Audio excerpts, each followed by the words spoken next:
nessa história toda, quando eu estava na França, fazendo meu mestrado lá, eu lembrei da existência do Em Busca dos Tesouros, igual eu conto naquela crônica, que eu acho Uma que você já... pergunta, Ana.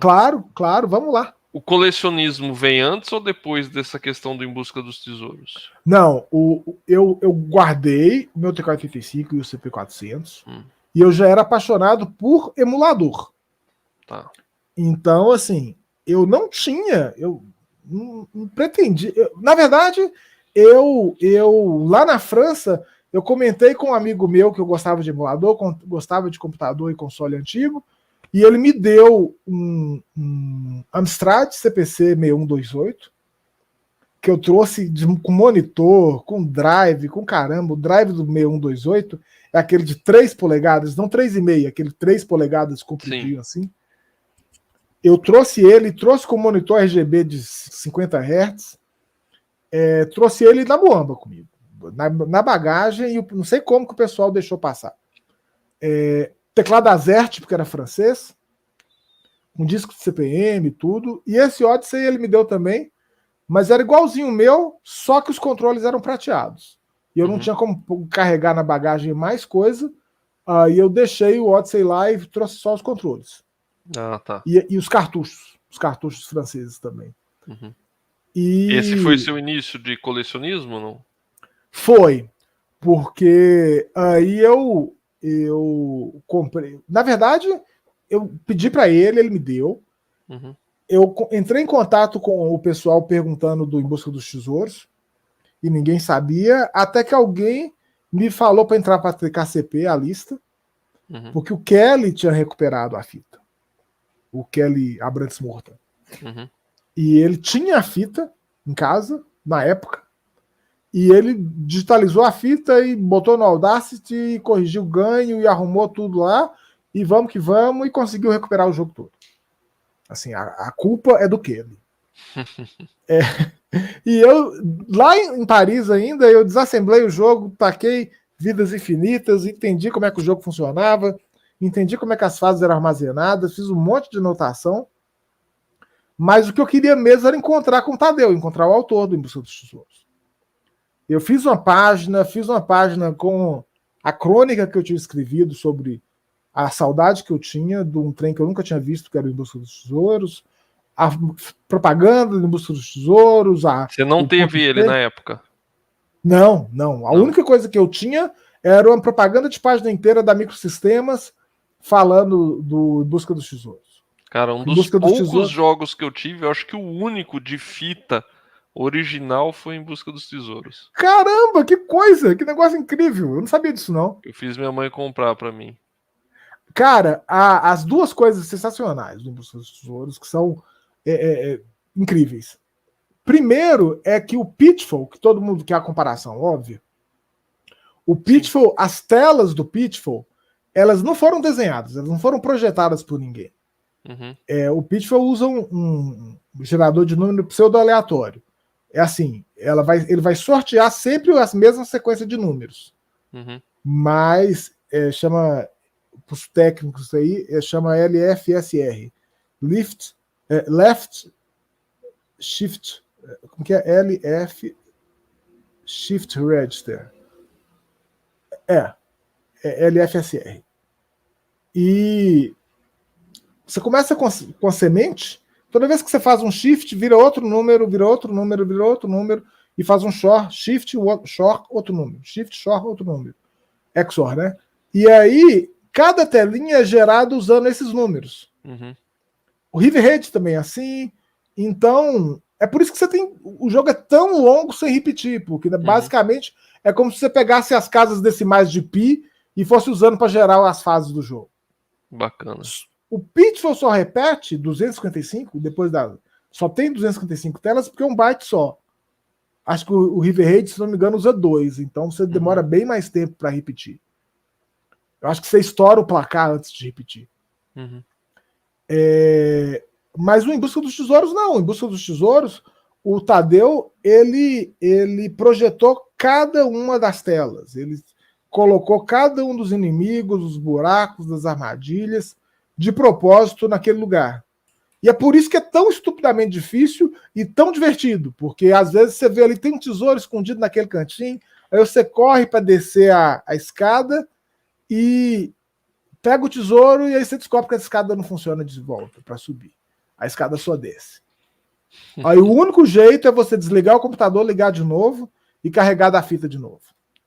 Nossa. Aí o Tadeu chegou a virar para mim e falar assim: o pessoal pensa que é um bug, mas não é, isso é de propósito. Eu chamo isso de lethal trap. É a armadilha fatal. Nossa, eu não sabia, não. Não é um bug. E tem, igual esse, tem um monte de histórias. Tem a história do peixe lá, que ele teve pesadelos com o peixe, sim. E aí, de sacanagem, ele pôs o peixe preso e pediu pra gente soltar o peixe. E eu até então não tinha conseguido encontrar o Tadeu de jeito nenhum. Eu só sabia que chamava Tadeu porque na propaganda do jogo falava que tinha sido feito por um menino de 16 anos, 15 anos, do colégio técnico de Natal, e chamava Tadeu Coringa da Silva.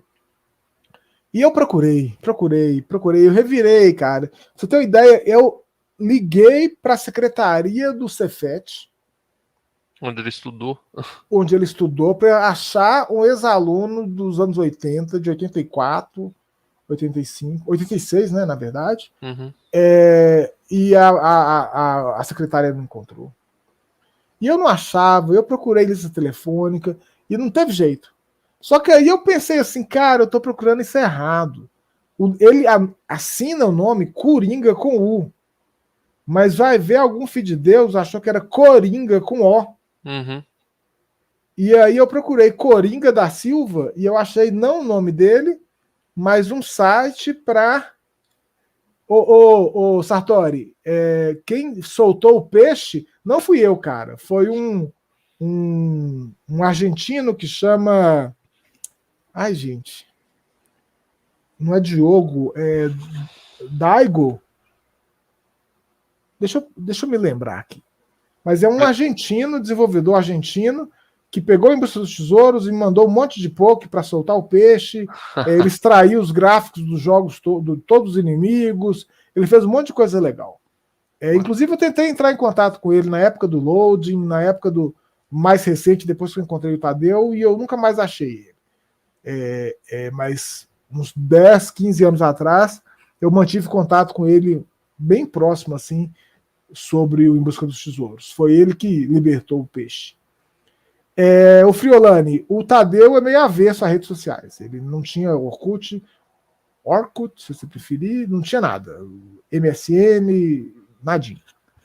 E eu procurei Coringa da Silva, Del Dago, isso. Gustavo Del Dago. Foi ele que achou pra cara. Daigo é aquele cara da partida de Street Fighter, incrível, né? A melhor luta de Street Fighter da história.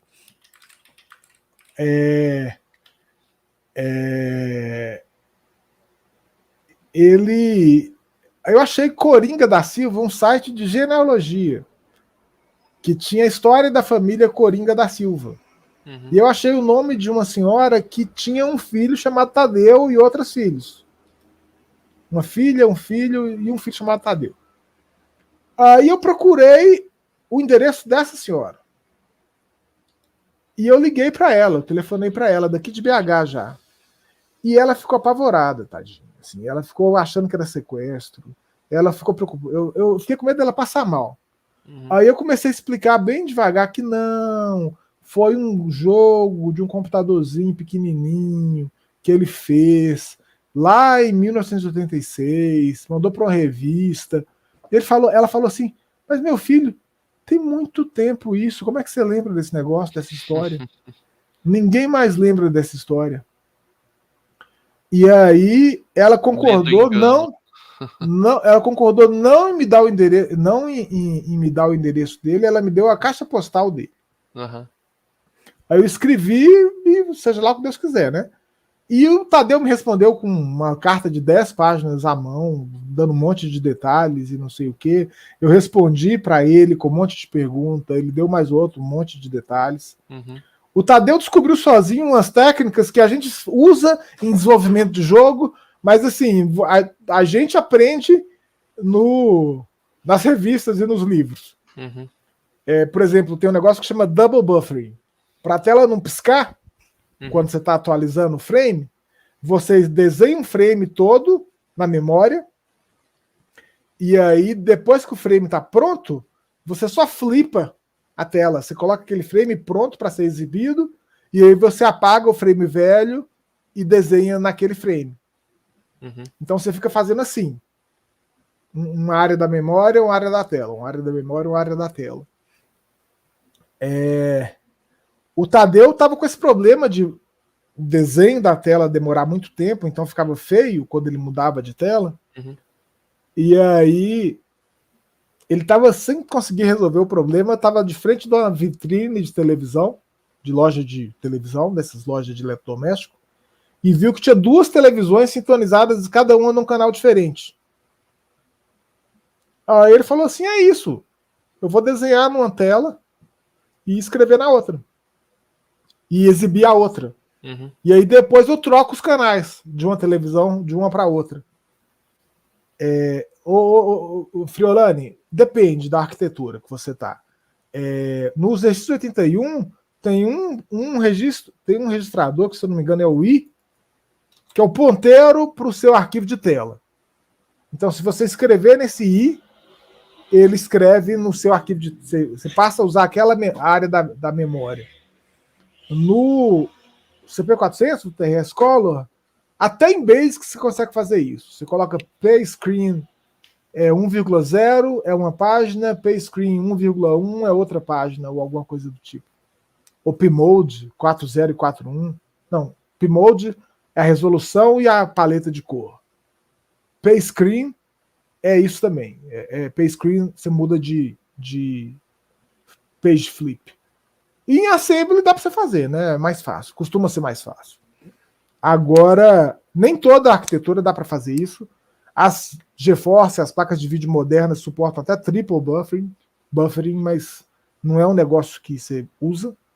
É um meio desperdício. Mas, sim, o TK2000 eu acho que consegue fazer isso fácil, porque o TK2000 tem 2 páginas de vídeo separadas. É até diferente do Apple II, né? Nesse sentido. É por isso que ele consegue escrever na tela, a tela gráfica.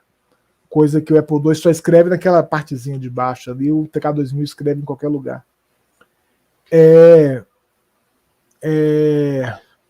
estava falando da parte da ele descobriu o double buffering sozinho. Ele teve uma epifania lá e descobriu o double buffering. Quando eu virei para ele, eu falei assim, caralho, essa técnica que você usou aí tem nome, chama double buffering, todo mundo usa, todo jogo usa, e você aprendeu sozinho. E aí ele ficou embasbacado. Exatamente, o ponteiro do dfile, Sartori. O ponteiro do dfile é o endereço, é o registrador I, que parece que só serve para isso, ou alguma coisa assim. É engraçado que ele não tinha memória para armazenar uma outra tela. Aí o que ele fez? Aquela longa abertura que aparece quando você dá boot quando você acaba de carregar o jogo, ela só pode aparecer uma vez. Porque logo depois que ela aparece, ela é destruída para funcionar como o segundo buffer. É por isso que a tela, a abertura ainda pisca, a animação do personagem pisca um pouco, umas coisas ainda piscam, e o jogo é muito mais fluido. Entendi. É porque aquela área da abertura ela é reciclada para ser o buffer. Bacana. E aí, conversa vai, conversa vem, teve isso, eu expliquei para ele ele me falou da dificuldade que foi de enfiar 313 telas lá, que ele coloca um bit para cada coisinha, um bit pro buraco, um bit pro background, um bit pro inimigo. E aí, tipo assim, ele usa acho que 8 bits por tela. Ele comprimiu brutalmente as telas para ele conseguir ter esse número gigante de telas desenhadas à mão. Aí quando eu falei com ele que o Pitbull era desse jeito, ele falou assim, pô, o Pitbull tava trapaceando, né? Se eu soubesse que dava para fazer isso, eu não tinha. Mas é por isso que ficou tão legal. Assim, eu acho que desenhado à mão é outra coisa. E depois que eu bati esse papo todo com ele, por carta mesmo, ele falou assim: vou passar na casa da minha mãe, que ele trabalhava embarcado em navio, né? Naquela época. Eu vou visitar minha mãe e aí vou procurar umas coisas lá. E ele pegou e me mandou de surpresa. Eu quase tive um infarto. Que ele me mandou de surpresa um caderno daqueles dos anos 80, com um esquiador na capa e arame, caderno de arame, de 100 folhas, com código-fonte, cara, do Indústria dos Tesouros. E assim, código-fonte, uma coluna em assembly, a outra coluna em código de máquina, a outra coluna de comentários. Ele montou na mão, porque o jogo é tão grande que não dava para usar assembler. Gravava bloquinho por bloquinho na fita e depois carregava os bloquinhos na ordem certa. E a única coisa que ele perdeu foi o papel quadriculado, o caderno de papel quadriculado, onde ele desenhou os gráficos todos. Olha aí. Isso ele realmente não tem mais. Mas o código-fonte está todo lá e é lindo, assim. A escrito, a mão, o lápis, a letra impecável, é um tesouro, assim. Definitivamente. E uma das coisas que ele me fez prometer que eu não ia me livrar dele, que eu ia cuidar bem dele, e que... Então eu tenho aqui uma caixinha que eu guardo com o maior carinho do mundo, com 2 cópias da Microsistemas em que saiu Em Busca dos Tesouros, acho que 2 cópias da Microsistemas em que saiu o primeiro jogo do Tadeu, o Defenda-se, que é anterior ao Em Busca dos Tesouros, o caderno, as cartas originais, tá tudo guardadinho aqui.